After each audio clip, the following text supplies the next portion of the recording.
Alrighty folks, want to welcome you back to another video from Yates Computers Tips and Reviews. Want to start out with, make sure everybody heads on over, hit the like, hit the subscribe, all the good stuff.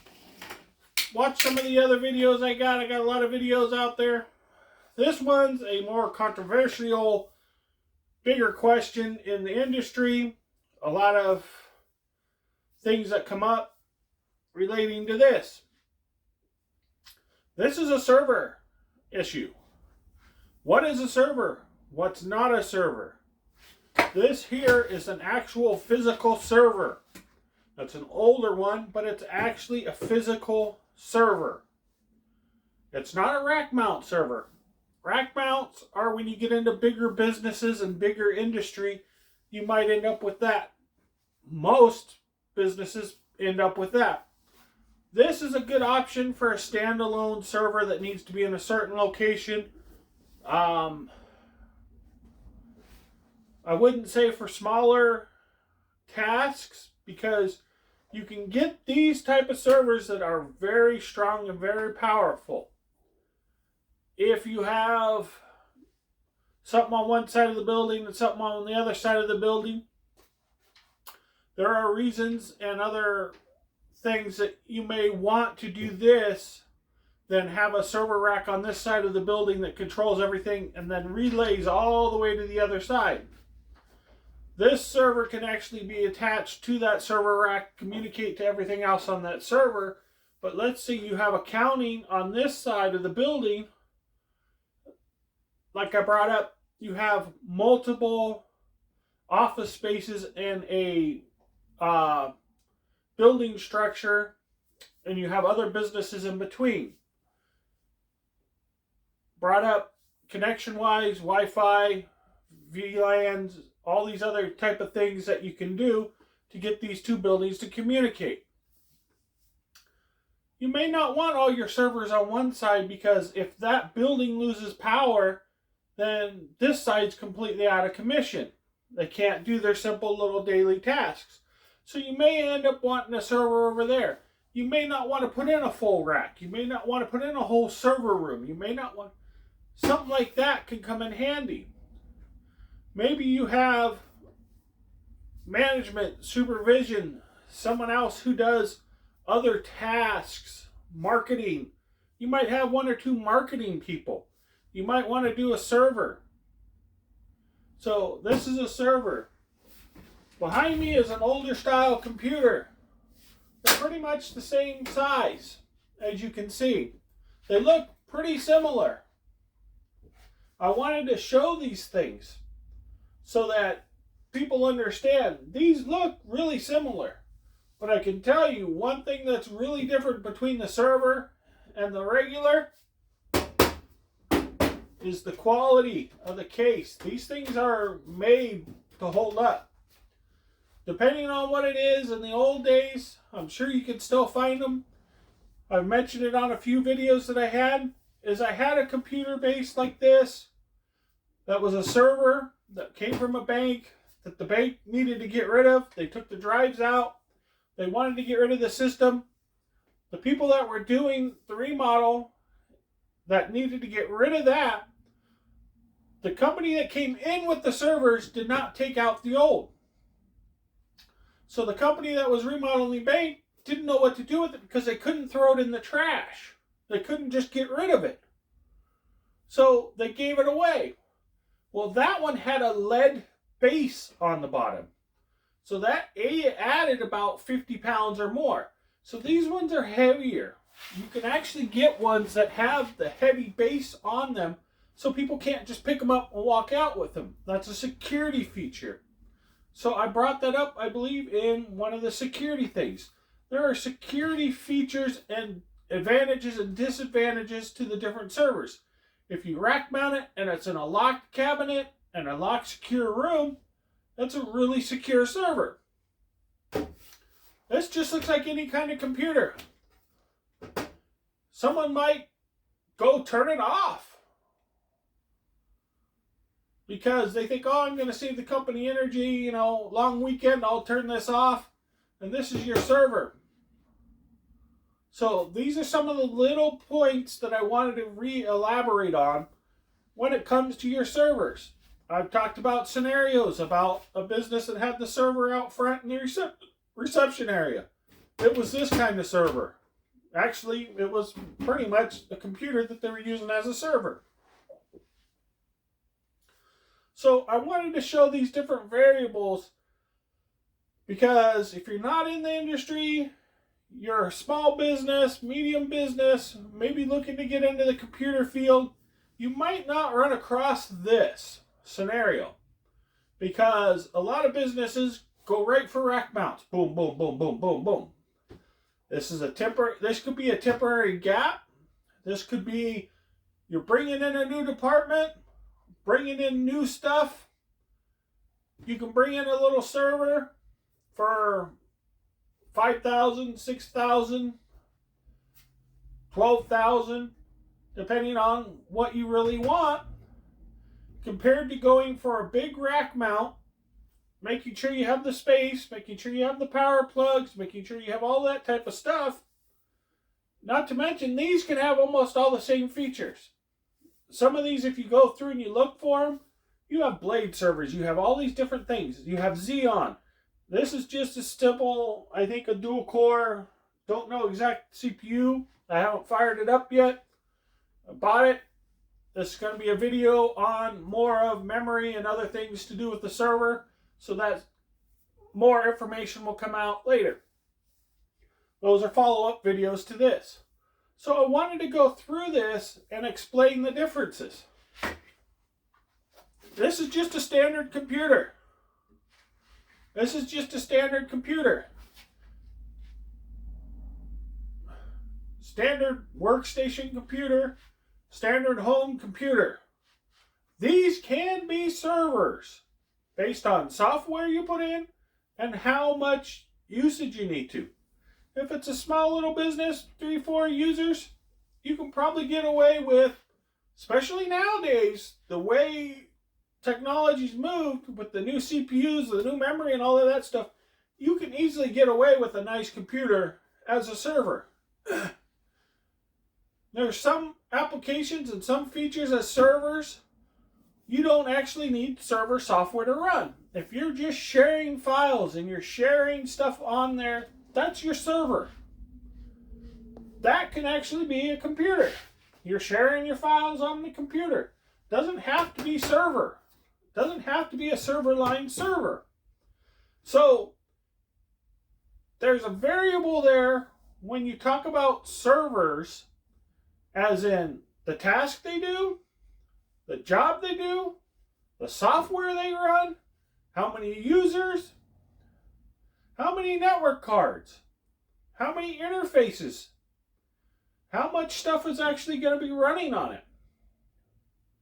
Because when I get into this a little bit more on the next couple videos of servers, there's going to be a lot more information coming out. But it's not only directed to this computer. You can do most of this stuff from this computer, on this computer, on that computer.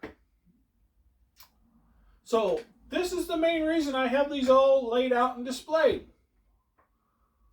Add-on cards, all of those type of things come into play.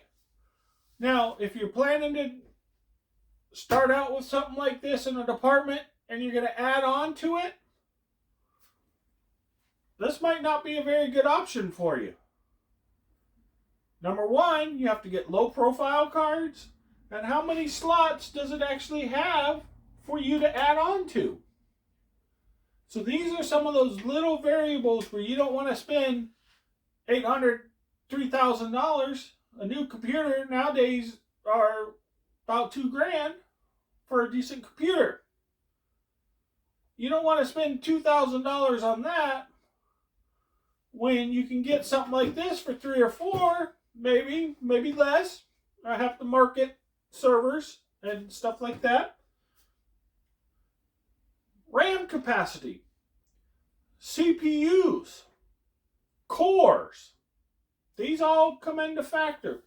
If you only need something small, you need 8 cores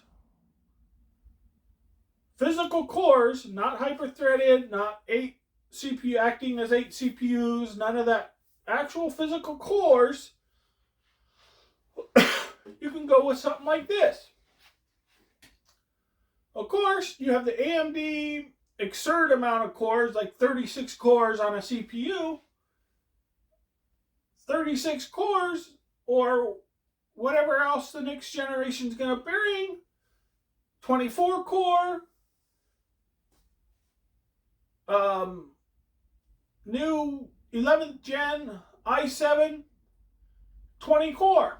But it's a little different because there's different kinds of cores.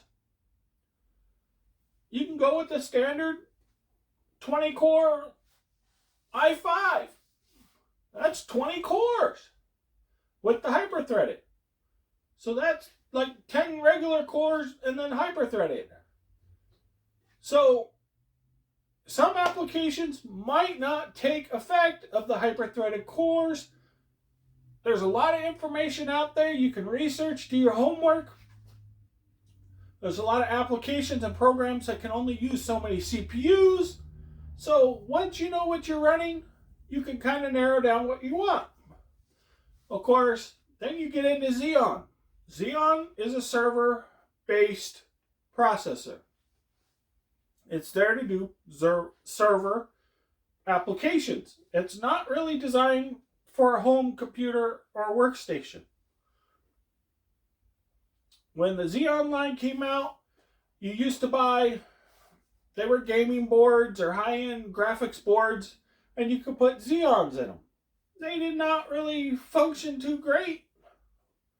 You had certain issues when you ran other software because it wasn't really designed to run on a Xeon. Your simple programs to write letters and emails, and they're a little quirky. So Xeons you don't really want to really use as a standard workstation or home PC. If you're doing graphics and you're doing a lot of rendering and a lot of other things, that's really what Xeons are supposed to really be for, and they're really expensive. So that's where the classification of the server comes up higher than your standard home PC type, or a workstation, or gaming PC. So you can go those lines, and you can tell they look pretty much similar. So I wanted to show this so everybody actually sees what, a little thin mini style compared to these types. Because you might have space restrictions. You might not have a spot big enough to put this. They even make little mini PCs that have, I was looking at a brand just the other day, i5s in them, 2 NICs. That not bad.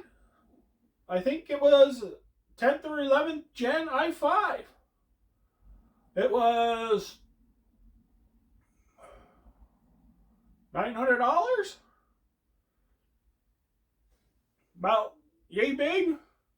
So you might have space restriction. Problem with those minier ones is how much storage space. Now you get into that type of subject too. How much storage space? You get into rack mounts, they have smaller drives that you can put in them, that you can do more space. And of course, the new solid state drives, depending on how many ports you have, depends on how many drives you can put in. So this one here has 2 drive bays. I've talked about before, on solid state, you can buy dual mount that will put 2 drives in the space.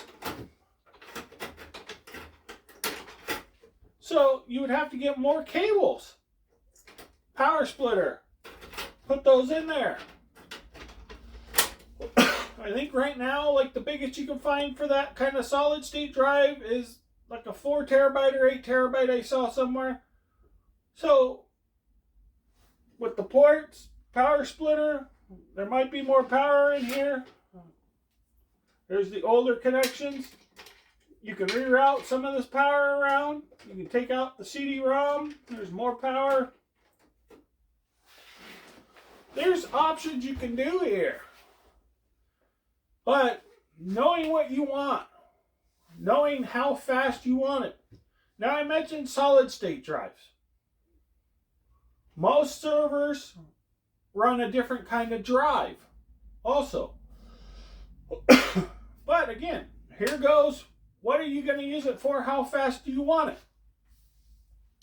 When you get into servers, you get into all kinds of fun stuff. RAIDs. There's all kinds of different RAIDs. So you can get into servers that have 25 drives. You can run RAID 5 on them. You can raid them RAID 1 with another set of 5. You can RAID 1 or 0, let them mirror over. So you can actually have 5 drives cloning each other, and then have 5 drives that clone those 5 drives for data retention, for your security, to make sure your data is not lost. So when you have your backups, you know you can do your backups. There's a whole security thing that comes involved with servers. Old-fashioned drives, spinning drives, they can get huge. 25, 40 gig, some astronomical numbers I've seen. You can put one of those in here, put another one in, and have it copy to the other drive. If you need to, you can have it stripe, where it'll write to both drives. So if you put a 25 and a 25 in there, it'll read it as a 50. Now, that's not only the servers. Depending on what kind of computer you buy, you can have some of those features. If you shop around, there are computers out there that will let you RAID 5, will let you mirror a RAID 5 to a RAID 5. There's computers out there that have a lot of those features. You just have to do your homework and research it. So I'm not going to tell you, you cannot use this. You have to use this. I know when everybody starts talking about servers and everything online, they go right for the big boy, the Rackables. Now, the Rackables, I found out, really you have 2 different Rackables. Found that out kind of the hard way. You have a rack-mount business grade server. Then you have data center servers. Those are the big boys. Those use a different voltage and power. I wanted to state that on here. So if you're looking for a rackable server and you're looking for a big boy, you're looking for something strong, you're looking for something good, be careful. Make sure it's not a data center server, because then you got to get electricians involved and all kinds of other stuff where it might cost you a lot of money to get that server up and running. Of course, they're going to be big and burly. And another factor that comes into all of this is how many servers are you going to be running on your server? I know a lot of IT professionals are going to be laughing at this video. But someone who's starting out and someone who's just kind of getting in it, getting the feel of this, you're going to kind of be really confused. Because you just need a server. This is almost as bad as I just need a network cable. There are so many little variables and so many little things and so many oddball things to do with a server that it could take you a month or 2 just to kind of figure out what you want to do. And then when you kind of figure out what you want to do, you got to do more research on what you're going to be doing to make sure that actually works for what you want. So it's kind of a catch-22 Pandora's box type of thing. So that's really where a good trained professional, maybe even contract out to a service to evaluate what you need. Because worst thing you want to do is go out and pay $8,000 for this and then realize, oh man, I got the wrong CPU. I needed a Xeon. Instead, I got an i7, or I needed 2, or I needed 4 CPUs. They might even go more. I know of rack mounts that take 4 CPUs. Xeons. These aren't even data center servers. There are data center servers that might take more, but that's way above anything I even need to deal with. I'm not in a data center. Data center is data center. That's completely different than anything like this. That's talking high-end speeds. That's not talking gigabit network. That's not talking 5 gig. That's not talking 10 gig. That's talking massive speeds. Again, now I just mentioned all of that. 5 gig, 10 gig, 50 gig. These are other variables out there when you come to servers. Servers can have very fast NICs on them. I think have like 10 gig, 5 gig is kind of like where I'm seeing the standard is kind of now on the servers. These ones usually don't have that. So there's one reason why I mentioned if you want this in one location. Now, if you're on a gig network and you buy one of these that has a 5 or 10 gig NIC, you're kind of overkilling your speeds. So between these two, if you're going in as an entry and you know that this is temporary, maybe a year, 2, 3, 4, and then you're going to need something else. Of course, servers really only last so long. They have a shelf life because they're running all the time. And you're going to change it out in the future. You might plan to start here, go here, or skip this and go right for a rack mount. Because this might be your starting point, or your starting point, because you're bringing in 2 employees, 1 employee, and you need a server base. Knowing in 5 or 10 years, you're going to have 10, 15 maybe employees in that department doing a function. You're going to need to upgrade. 2,000, 8,000. Let's ballpark it. Your little business starting out. Do you really want to pay that $8,000 for this? So there are variables out there. Memory speeds, how much memory? I mentioned 4 CPU. Let's say 8 sticks of memory per CPU times 4. It starts adding up cost. 1 CPU. You can do 1 stick. Don't recommend it. At least dual channel. Put your 2 sticks. Xeons are different. If you watch some of my videos, if you go back to my memory, you'll see me mention quad core, 4 core, quad channel, 6 channel, 8 channel memory. This is what I'm talking about. So when you get into these, you have more channels of memory. So that's another factor to bring in. But do you really need all of that? Do you want all of that?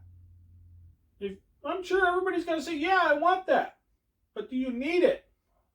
Is the $1 million question. And it literally can be $1 million question. Because it could cost you $1 million to do this stuff. Depending on how many you need. So, that's kind of the catch-22 to servers. There'll be a lot more information coming out because I bought this for these trainings, for the videos, to pass on this information. Because I don't see anybody talk about this. I see about, oh, we could build these big storage servers with 100 million terabytes of data. Woohoo! Okay. Everybody making YouTube videos want to store their YouTube videos. To me, once I upload it and it's there, I don't know how much importance that is for me to store that video. Yeah, those videos might get lost, but they're 5 years old. What good is that 5-year-old video to me, to you? Okay, it might show you some older technology. It might show you something like this. But in 5 years, is this even going to be around anymore? Is this video really relevant? So these are kind of those issues. If you're in a business and you have to keep accounting records, how many years do you actually need to keep those accounting records? Those are kind of the little eons to know how much you need. I hear everybody, oh, I need to save it. I need to save this. I need to save it. I need to save it. What? I'm kind of confused and dumbfounded on how much people are saving so much stuff. But a lot of people want to save everything. I know there's a cost to make it and a cost of all this stuff, so they want to preserve that in case they need some of that data later. Maybe they need to go back to it for past history to show something for the next video. But it's kind of a catch-22. Maybe when I do this channel enough, maybe I'll start to see some of those reasons and see why. But this is the reasoning why I'm doing this server. Because right now, I wanted like a NAS. Videos will come on that. That's storage. And I thought, well, you know what? I can go out and buy something like this. But I don't need a NAS running 24/7. I need it to back up my data. Maybe do a cloud account so it can back up to a cloud account. And I have my protection. I have it in case something happens. Why can't I use this? Why can't I use this? Why can't I use this? Come in, turn it on, do what I need to, do my updates, boop, and be done. Turn it off. I don't need it running 24/7. I'm not going to be pulling data from it all the time. I have this computer right here. This computer right down below it. So I don't really need to have anything else. I showed you drives on external USB drives, external hard drives, the little M.2 drive I have. I have external storage. But I thought this would be really nice to have. Stumbling around looking for something, I knew I had this that I could use. Now, this style, how many drives can I put in there? You can buy inserts for this to put drives in. I can put a lot of drives in here. Ports. But it does not have enough of these ports. SATA ports. Is that a problem? No. you can put in expansion cards in the slot that give me more SATAs. I believe one I found had like 24 SATAs. And I thought, well, that's kind of crazy. Why in the world would you want to do that? When you put in these small little SATA drives, this one's in a dual mount, but I haven't mounted on top. I can actually put 2 SATA drives in this bay. So I can go 2, 2, 2, 2, 2, probably another 2, 2, 2, 2, and 2.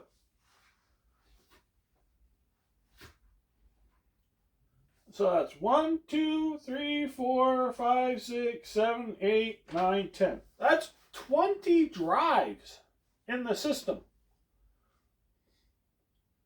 Secondary thing is, what's your power supply? Is it big enough? This one I think would be probably good. It's 450 watt. This one's only, I think, a 2 something because it doesn't have that much expandability in it. But it's a server class where you can do certain other things on it. So here's the scenario I brought up. 10 bays, 20 drives. RAID 5, 5 drives. Mirroring to another 5 drives. That leaves me half of my drives empty. I can set up a whole nother RAID 5 mirroring to another RAID 5. So it'll show 2 drives being duplicated a million times. You can do a RAID 5 striped so the 2 drives work together. And again, so if these are all 8 gig, you can have a 16 gig drive and a 16 gig drive. Each one of those drives are copied 5 times. This is all the RAID stuff you can get involved with if this board actually supports that. So you need to look at what the motherboard supports. You used to be able to find them all the time. You just had to research it and find what the motherboard supports. Most server boards and stuff can support that. You can actually find servers that have this kind of a layout. They might even have more. I've seen them where there's bays all the way across the bottom and all the way across the top. I mean, it's crazy. As many drives as you can put in them. And I'm not talking the small SATA drives. I'm talking the bigger drives. You can put a lot of drives in a case this size. Other thing, I don't think you can really see it, but on this case, there's no fans in the back.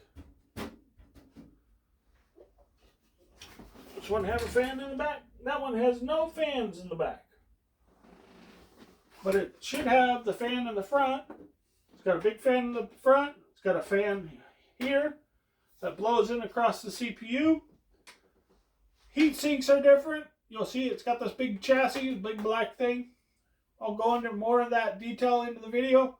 This is just a standard cooling fan. Standard cooling fan. Fan in the front. So these are the little factors depending on what kind of environment. If you're in a nice air-conditioned, nice cool building and all, you might be able to get away with something like this. Secondary thing is noise. A lot of these can be a lot more loud, more noisy. You probably don't want to put this in a quiet work environment. So you might want to lean to a more quieter, more efficient unit. So I know I've gone on a lot about this kind of server situation, but I wanted to actually show you what options you have. When someone says you need a server, it does not necessarily mean this or a rack mount.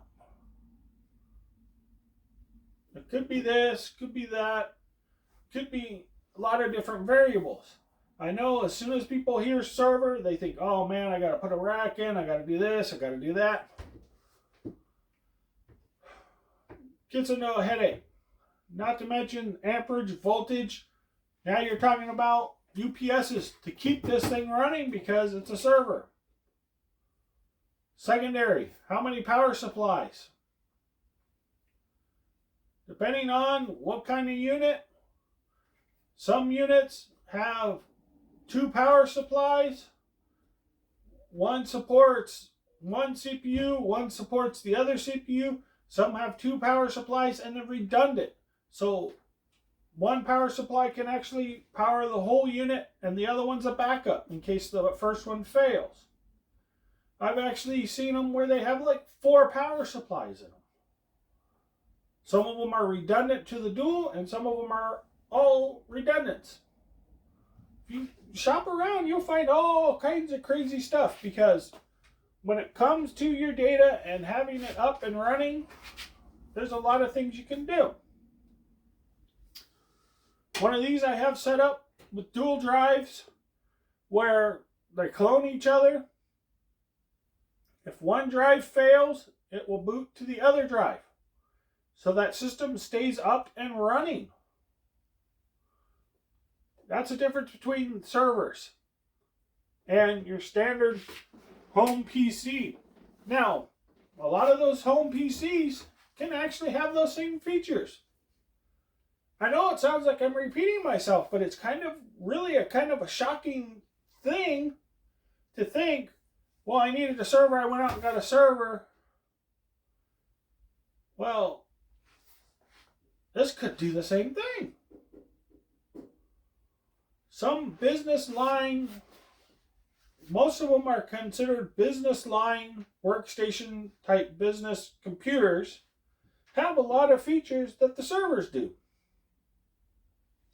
Now this one might be able to do RAID 1, RAID 2, RAID 5 with mirroring to another 5 and RAID 7, RAID 10.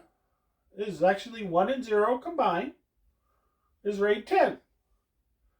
Well, you only need RAID 1. You know that. You just want to stripe. You don't want to mirror. You don't want to do anything else.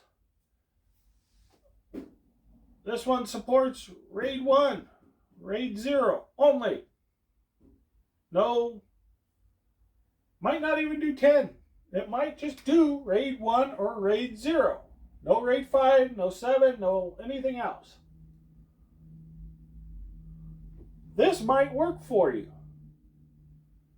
Where you can buy something like this for $2,000 instead of $8 or $10,000 for this. That might be the exact same specs that you're looking at. Because this has a lot more features in it, a lot more capability in it, but if you don't really need it, then you don't need a server. You need to put in a server. So the wording in computers and industry can be really kind of confusing. Again, this goes back to I need a network cable. I have like 8 videos on network cable.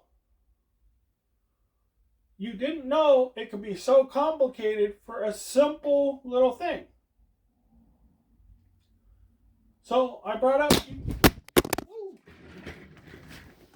it's alive!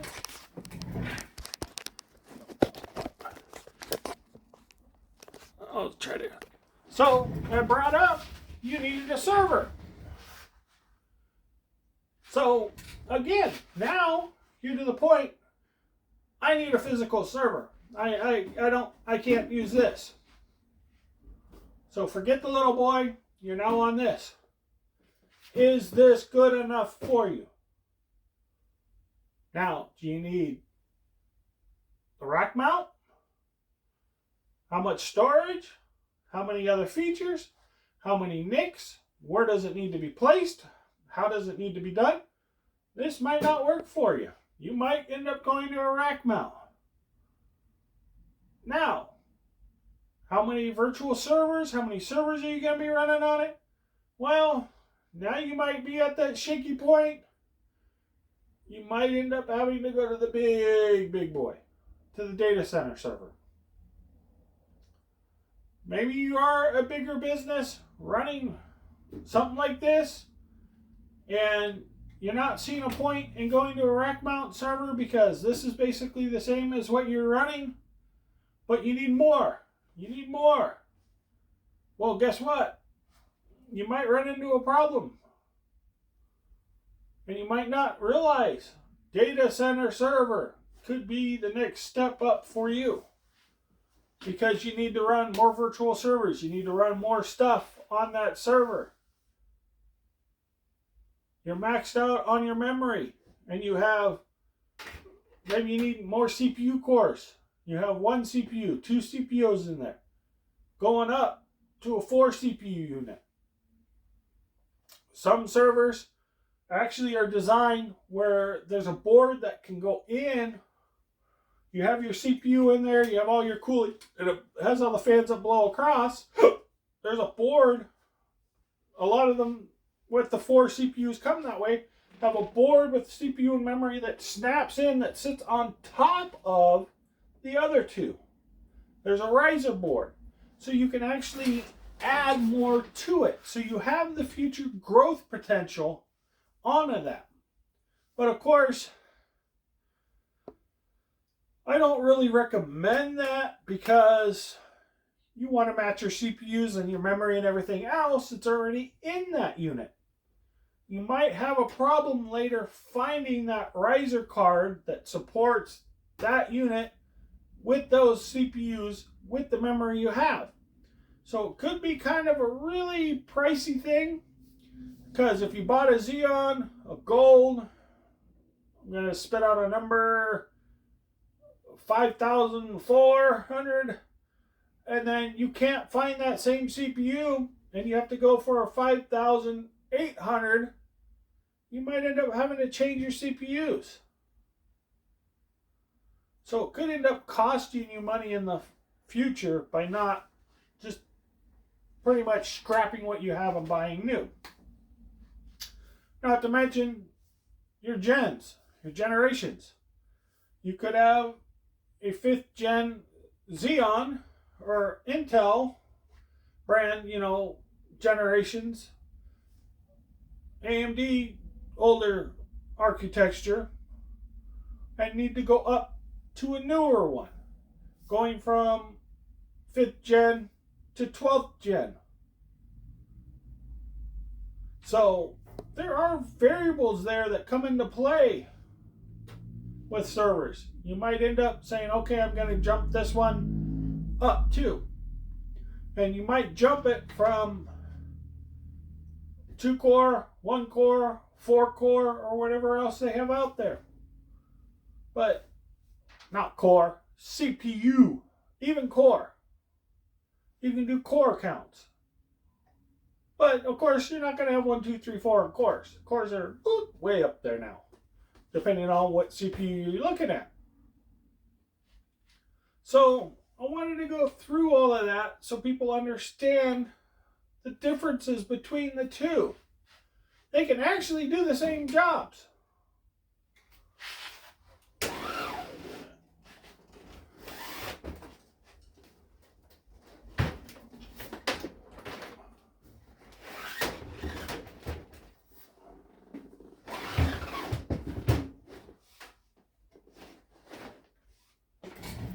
And of course, you have the back plates. Servers kind of have a lot less featureized issues in the back because they're not set up for a workstation.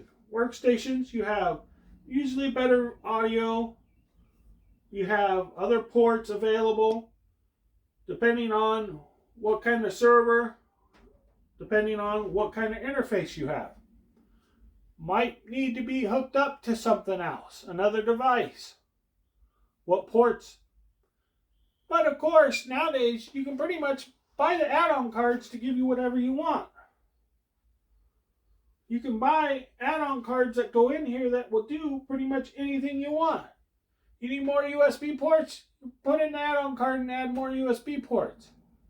You can do a lot of different things. So it's not necessarily what the board actually has. But then you got to watch the power supply and what you're distributing. I mentioned that in the power supply video. Because a lot of people go, you know what? All I need is 1,000 watt. That'll be plenty of power to support anything I want on here. Wrong. I'm going to tell you that right now. Wrong. Completely wrong. I know people are going to start watching this at some time and go, he's crazy. You don't know what he's talking about. Know why I say wrong right off the bat to that? These here. All these cards that you add on. Where is it pulling the power from? How is it getting this power? This is really the important part that I say wrong. Because if you're pulling power off of that motherboard and it is only getting, let's say, 40 watts to power that motherboard, and you have 1,000 watt system in here, you don't have 1,000 watts to this. You have 40 watts that's going to the complete motherboard. That's your memory, your CPU, anything you add on that you don't add an extra power to. Your M.2 port, your Wi-Fi card, all of that stuff that's run off of that motherboard. Usually a CPU has its own little plug. Sometimes you have the bigger plug. I believe this style, I don't know, it has its own power. And you have where it draws your fan.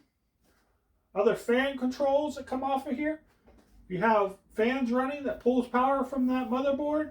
All of that stuff comes out of that 40 watt, 60 watt connector. So that is really kind of one of the things that I don't see people talk about. And that's really one of the things I see with servers. There's people, oh yeah, I can add all kinds of stuff in here. I'll just add more cards. It's got 8 bays. It's got the 8 PCIs. Well, you got to kind of look at some things. If you're running all USBs on here, and you're going to plug in 80 USB devices, and they're all going to pull power, there's a scenario probably nobody ever talked about ever that I know of. Where is that power? I'm talking about cards. Now I'm talking that card is going to pull power to power a device because it's USB. Where does that power actually come from? Off your motherboard, off of that little connector.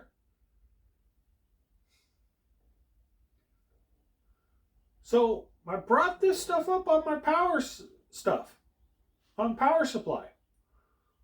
I know nobody's watching that. I'm hoping people will catch these things in these videos and go back and go, oh, now I see why you did this video on this. This is why. All of these videos are intertwined. You can't watch this and just blow off everything else because it all relates. And these are headaches and problems you can have. Because now, if you're needing to pull that much power to USB, you might be looking at 2 servers to distribute enough power to have that many devices live. Now, if they're all like USB hard drives and other stuff that you need for storage and other stuff, build yourself a server with enough drives that you can get rid of those drives. And you can have independent power connectors that come off of the power supply. So these are some of those scenarios, because I know you're a smaller business, or you could be a big business doing a lot of crazy stuff off of those drives. You can have them shared to different departments, and you can have all kinds of other different stuff going on. Because the growth of the business, you added this, and then you need this, and then you need this, and you need this. So you just snap those puzzle pieces in. You got to be careful. So these are some of those little scenarios where I like to bring that up, because this and this does the same thing. Knowing what wattage, that's why on the power supply, there's that little bar that tells you what's distributed to what. That might be a factor you really need to look at depending on what it is. That might help you decide which one you need. So this is the scenarios I wanted to go through. This is what I wanted to show. I wanted everybody to know what the true difference between this and this is. And it can be a complicated thing. It goes back to the same thing I brought up. Network cable. Really simple subject, ain't it? Go back, watch all the videos. I can guarantee you'll go, whoa, wait a minute. There's a lot of variables, especially when you come into business and other things. And when you get into it and you're at home, some of these factors might register with you and might want to be concerned. Platinum rated and stuff. If your house catches fire, how much chemical is released off of it? You want time to escape from that house and get out of there. Last thing you want is more chemicals burning.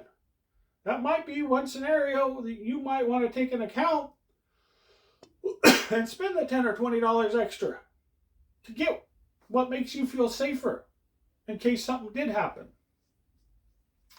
So these are the little subjects that come into play again and again and again. So I really wanted to show all of this, but of course then you have the fronts that, they have different faceplates, different stuff, depending on how it is. There are servers and there are computers.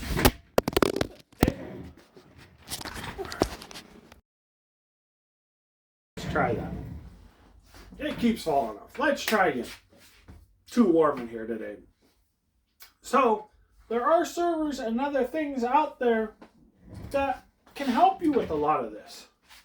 So, this is really the toughest point to bring up is these kind of units, to explain these kind of units to people.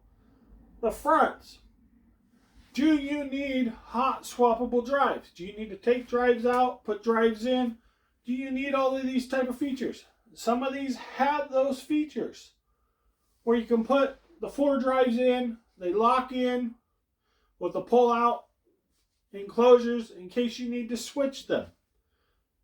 Universities, schools, a lot of them have those because when you have different classes or you have different things, they swap out the drives so they use the same server on certain workstations. So you have math that's running on Tuesdays and on Wednesdays. You have science in the same building. They swap those drives out, has all the other material in it. You can do things like that. Or you just have separate drives. There's different ways of doing it.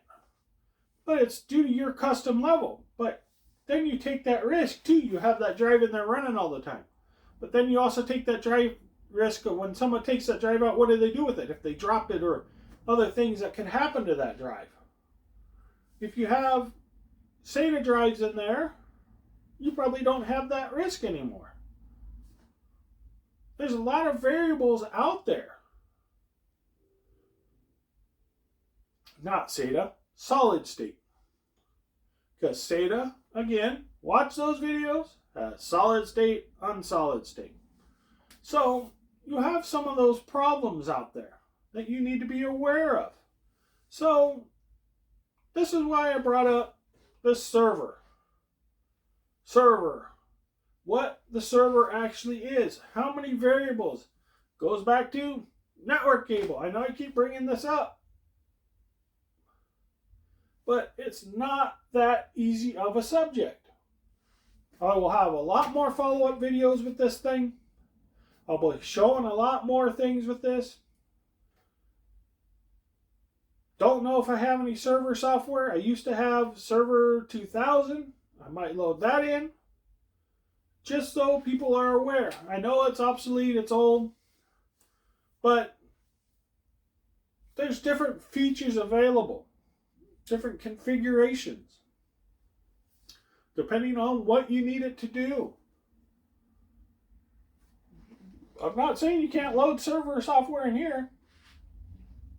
I want to make sure that's clear. Not saying you can't load it in here. You can. It's just how fast, how responsive, what you need it to do. How many of these servers are you going to be running on your server? Mail server, DHCP server, web server, shared docs.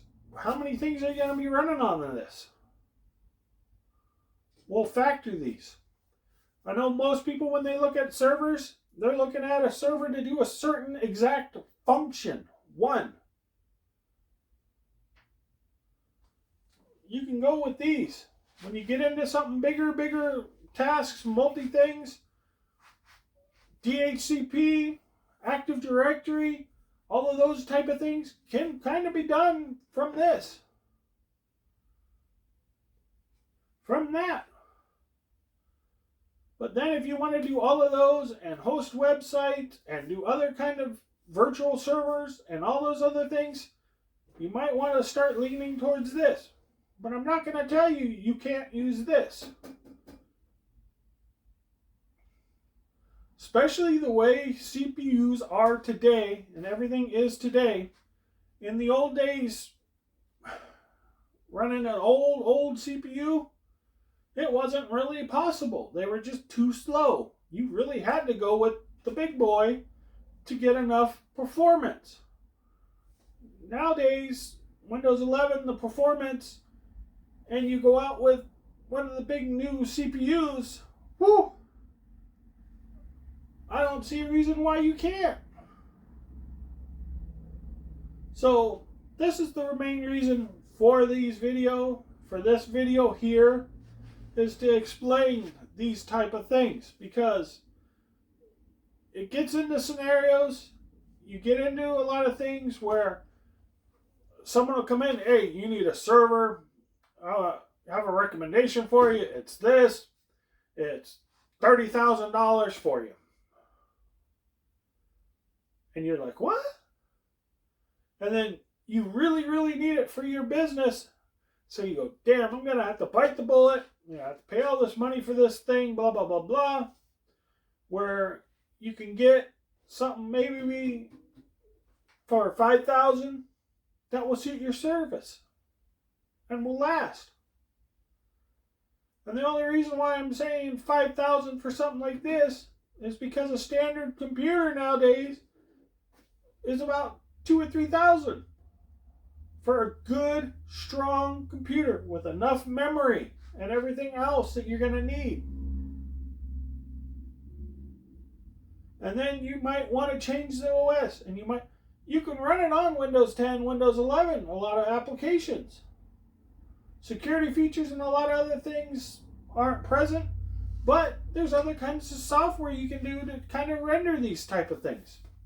So I don't want people thinking, oh crap, I got to spend all kinds of money, I got to do this, I got to do that. If you're doing a lot of rendering of videos and a lot of other things, you might already be buying 2 or 3 of these for your personal workstations. You buy one more for the server. You don't have to go a big boy. Because if you only have a 10100 or a gig NIC and a same switch, you go to a big boy, has a 10 gig, 5 gig NIC, you kind of want those for your servers. So then you buy an add-on card. You buy a new switch that can support that. Go check out all the networking videos. So there's more variables there. If you already have all of those devices at a high speed and you're adding a server, go for it then. It might be really worth you going that extra step.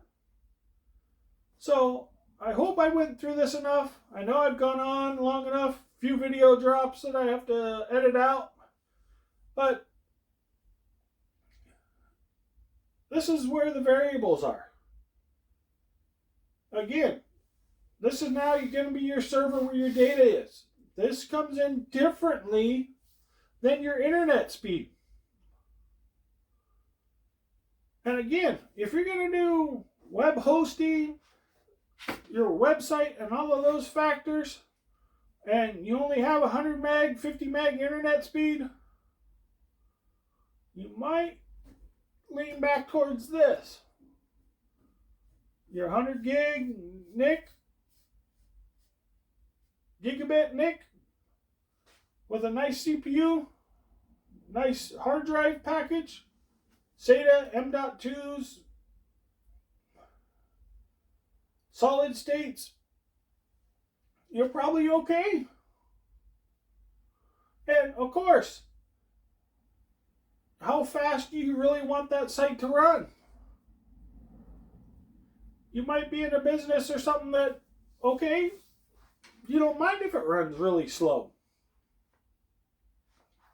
You have people trying to contact you or trying to visit your site, and it's just your profiles and what your past work has been, pictures, your job histories, your portfolio. That's the words I'm looking for. Your portfolio type stuff for people to see about your business. And they're referring to you to check out, and you tell them, hey, check out the server, check out my site. It's a little slow. Most people will be okay with that.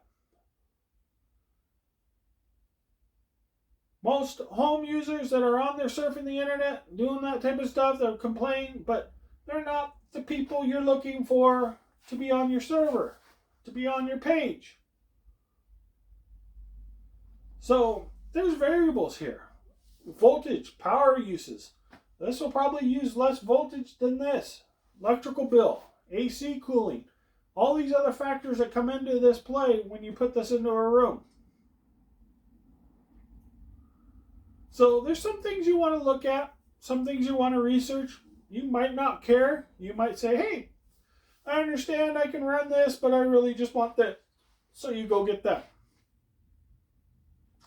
But I want people to realize you have the option. Because maybe you buy this for accounting, research, and everything else, and then you need to build on or grow. You may not want this again. You may want something like this. Because if this is doing all of your controls, all your Active Directory, all your logins, all your everything else, and you just need to add a standalone data server for data, and this is fast enough, M.2s, solid state drives are very quick. The drives for servers, depending on, there's different kind of drives for servers, different kind of speeds. So there's a lot of variables here that I don't really hear anybody talk about. I hear everybody talk about, oh man, I'm going to build this killer thing with all this storage. Yeah, you can do that, but what is going to control your network? All these super storage servers. Guess what? There's other servers in that rack that do other tasks. They're showing you their storage server. That's completely different than their actual physical server that's handling their logins, handling DHCP, handling all these other features that are going on. So I wanted to go through that because I see these things and I go, man, they really are kind of missing the core block of understanding this super system that has 100 terabytes of data storage. That's not all there is on the network. If you look, they'll show you the server records going in that shows you all the different servers in there. You can see a lot of this in the videos, but they don't tell you any of this. So again, that's why I'm doing this kind of a video, because I don't see anybody talking about it. There might be some really old videos out there floating around somewhere, but I wanted to bring this into the light again. So again, make sure you hit subscribe, hit the bell. I know this one's gone on really long, but I didn't want to really cut it short because this is really an important factor, again, to compare and let everybody know. So I'm going to wrap this one up. Want to thank everybody for